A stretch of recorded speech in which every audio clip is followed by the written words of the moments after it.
What's up, guys? Welcome back to the channel. Here we are with another reaction. In this, we have how the Dutch keep an entire country from drowning.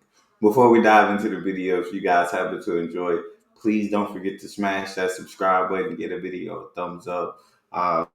Let's get right to it. Also, if you like to support the channel by becoming a member, I got to hit the join button to receive your exclusive benefits. Right now, over 17 million people are living in a place that, by all logic, shouldn't exist. When you look at a map of the Netherlands, you might not notice anything unusual. But if you could peel back the layers, you'd see the problem. Roughly 1/4 of the country sits below sea level. Another 30% is barely above it. That means nearly 2/3 of the country is constantly at risk of being swallowed by the sea, flooded by rivers, or soaked by heavy rains. Yet the Netherlands is not underwater. It's one of the most densely populated, highly developed countries on Earth. Its cities, airports, farmland, and neighborhoods exist in places where, by all logic, they shouldn't. So how does this country hold back the water? How do entire cities function where entire seas used to be? And can this system survive the rising seas of the 21st century?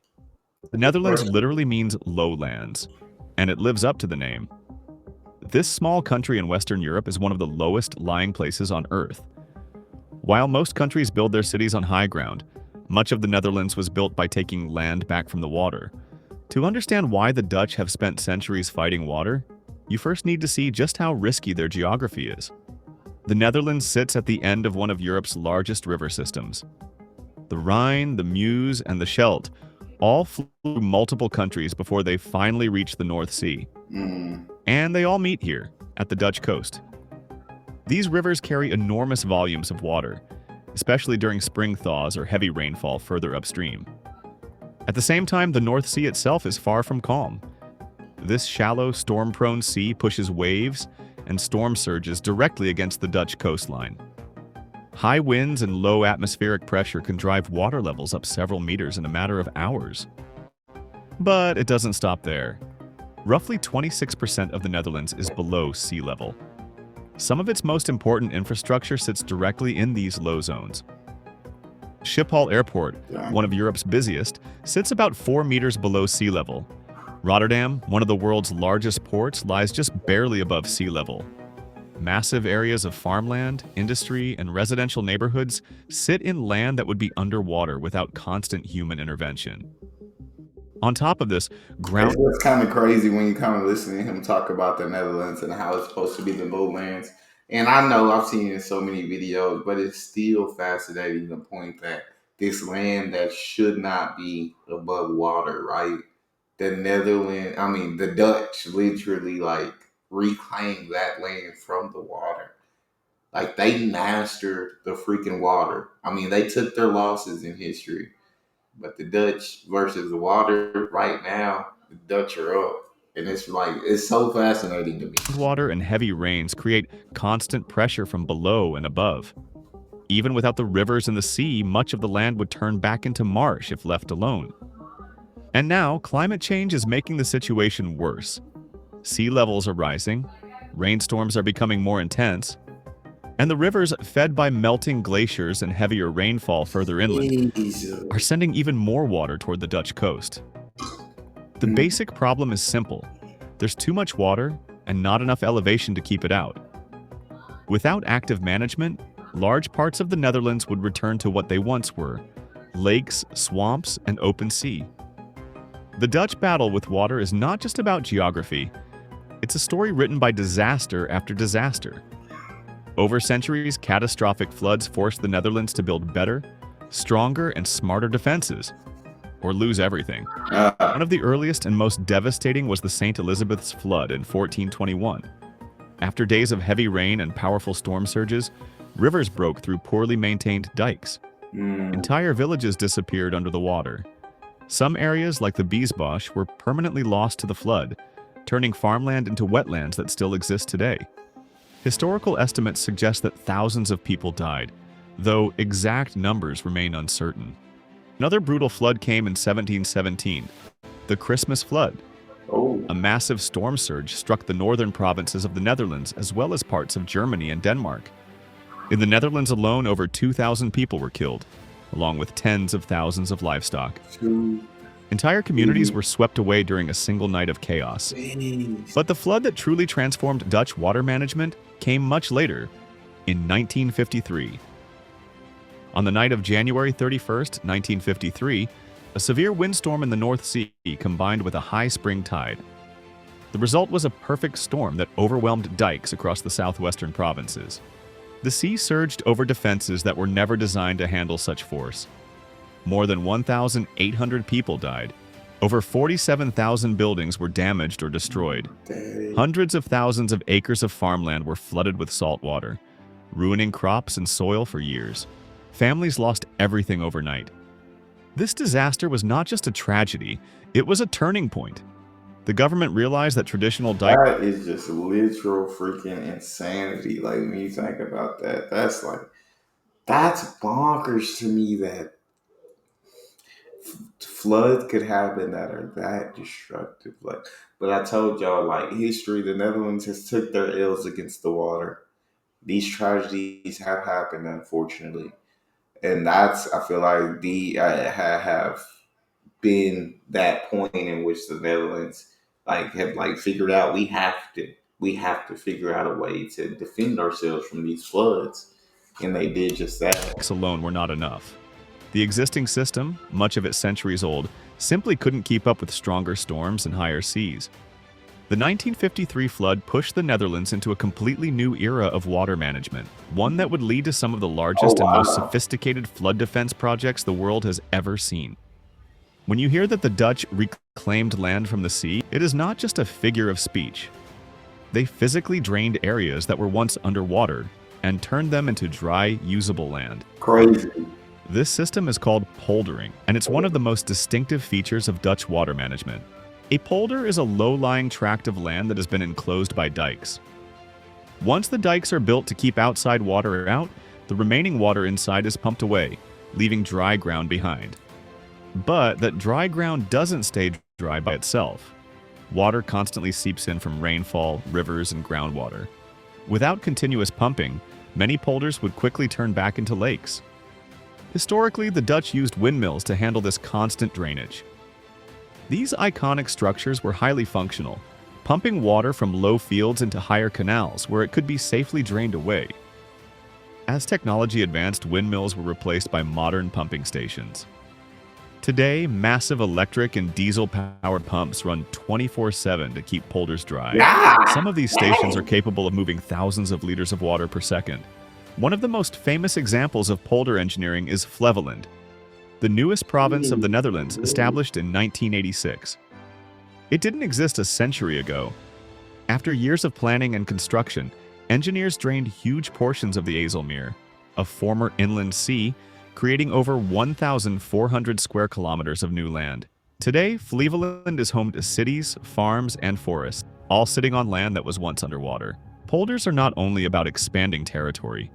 They also allow for better control over river floods, help regulate groundwater levels, and provide space for agriculture in a country where land is extremely valuable.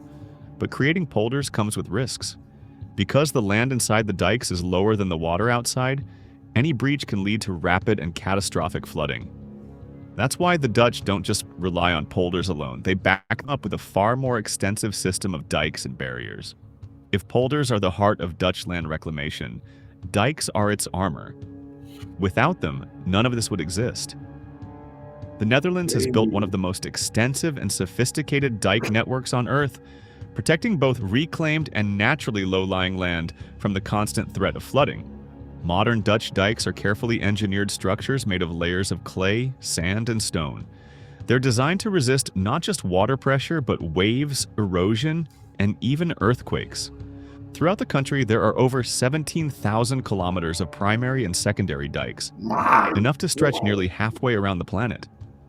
These defenses stand between the North Sea, rivers, lakes, and millions of people living below water level. One of the most famous of these is the Offsluit dike, or closure dike. Completed in 1932, it's a 32-kilometer-long dam that closed off the Zuiderzee, a large inland bay that had been a constant source of flooding for centuries. By sealing it off, the Dutch transformed the dangerous bay into a freshwater lake, now called the IJsselmeer, which allowed for the creation of new polders like Flevoland. The Offsluit dike is not just a barrier, it's also a highway, a That's bike crazy to think about. So, like, this is like how innovative the freaking Dutch are. Like, this is how great they are. Like, stuff like this to me, like, it's insane that people are capable uh, of blocking the water. That we have the technology and the brains just figuring this stuff out. path, and a symbol of Dutch engineering. In recent years, it's been undergoing major upgrades to prepare for higher sea levels and stronger storms, including the addition of storm surge gates, new pumping stations, and reinforcement of its core structure. But the Offsluit is only one part of a much larger system. Across the country, dikes are continuously inspected, maintained, and upgraded. Sensors monitor their stability. Emergency plans exist for quick reinforcement if cracks or weaknesses are detected. The Dutch approach is clear. Prevention is always cheaper than recovery. However, even these massive dikes are not enough to protect the entire country, especially when dealing with the most extreme storms. That's where the Netherlands takes things to another level, with some of the largest movable flood barriers in the world. After the devastating North Sea flood of 1953, it became clear that traditional dikes weren't enough. The government launched one of the most ambitious flood defense programs ever attempted, the Delta Works. The Delta Works is not a single structure. It's a system of dams, sluices, locks, storm surge barriers, and levees designed to protect the southwestern part of the Netherlands, an area where multiple rivers meet the sea and where much of the land lies below sea level. Construction of the Delta Works began in 1954. It took decades to complete, with different sections coming online as technology advanced and priorities shifted. One of the most famous components is the Decaring, or Eastern Scheldt Storm Surge Barrier. This massive structure stretches over 9 kilometers and features 62 huge sliding gates. Under normal conditions, the gates remain open to allow tidal flow, preserving the estuary's delicate ecosystem. But when a major storm threatens, the gates close, blocking the sea from flooding the lowlands behind it. The decision to make the Decaring partially open was a compromise. Early plans called for sealing off the entire estuary, but environmental concerns led to a design that balances flood protection with marine life preservation. This flexibility has allowed the region's fishing industry and wildlife to continue thriving, while still providing protection against extreme storms. Another key piece of the Delta Works is the Meland Ring, which protects the city of Rotterdam, home to Europe's largest port. The Meland barrier consists of 2 massive floating gates, each as long as the Eiffel Tower is tall. When closed, they form a watertight seal across the new waterweg, preventing storm surges from entering Rotterdam's harbor and city center.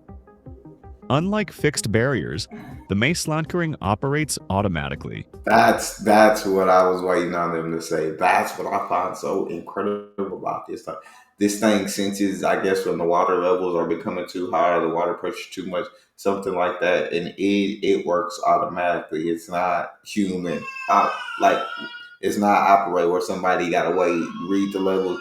Nah, once it hit them levels, it's like hits. Sophisticated computer models constantly monitor sea levels, wind speeds, and tides.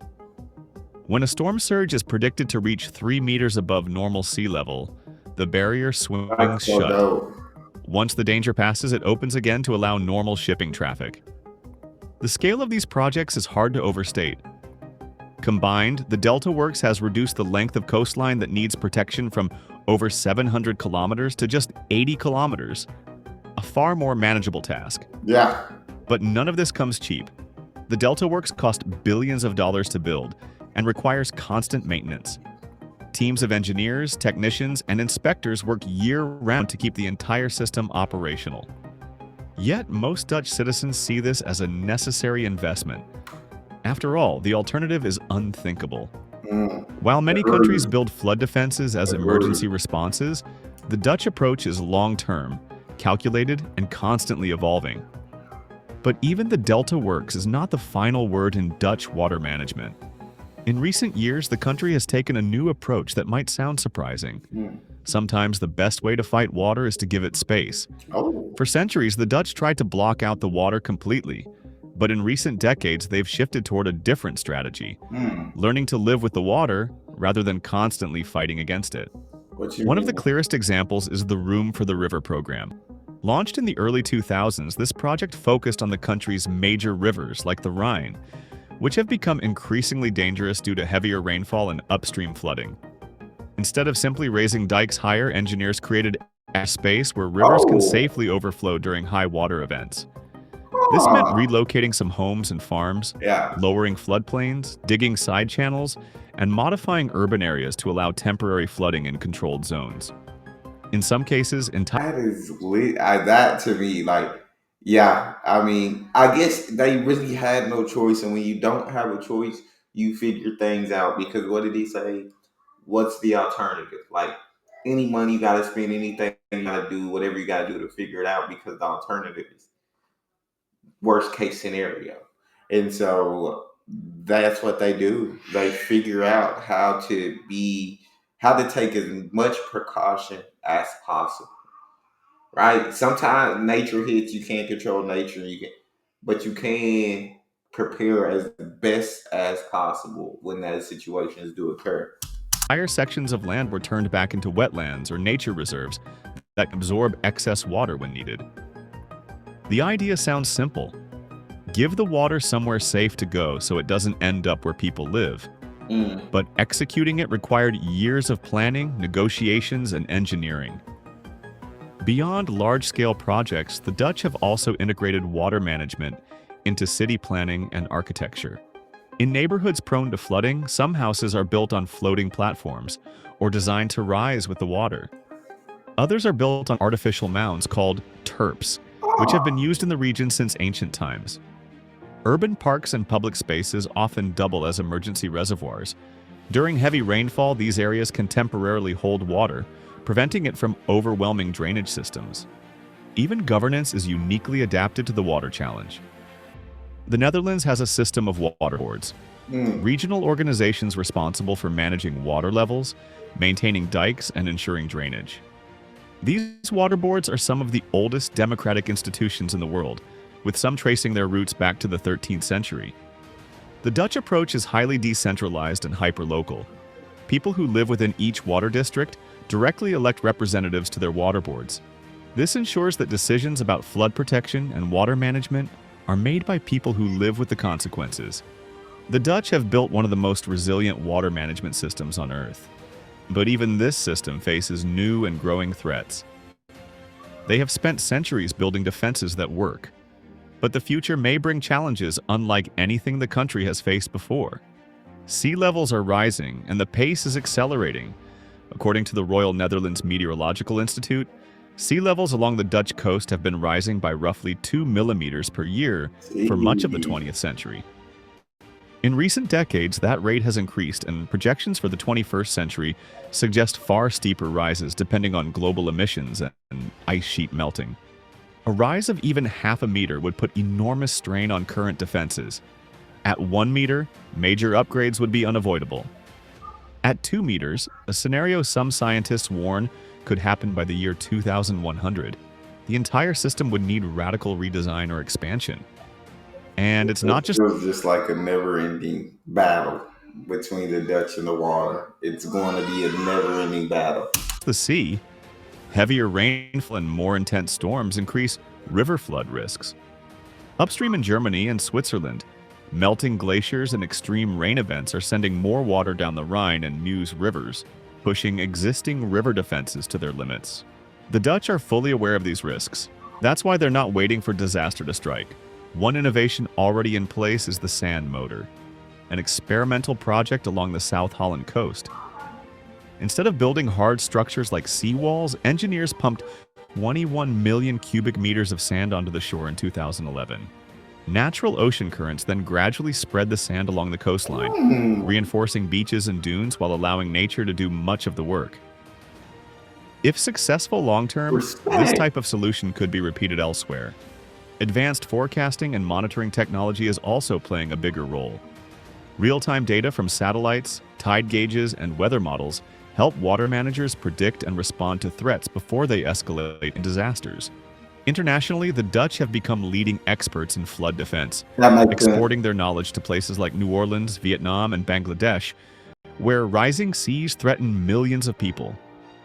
Personally, I think we're going to see a lot more countries borrowing Dutch ideas very soon. But I'd love to hear your take. Shout out to the freaking Dutch. Shout out to the Netherlands. You guys are absolutely phenomenal, geniuses, innovative, ahead of your time. There's not enough great things I could say. It's just so fascinating, like seeing humans battle nature, like, and that's kind of how life is. In a sense. Right now, humans are up. We'll see how let time tell the tale of what'll happen next. That's all we have. If you guys enjoyed, don't forget to subscribe, give a bit of thumbs up, check out the next. I'll see y'all next time.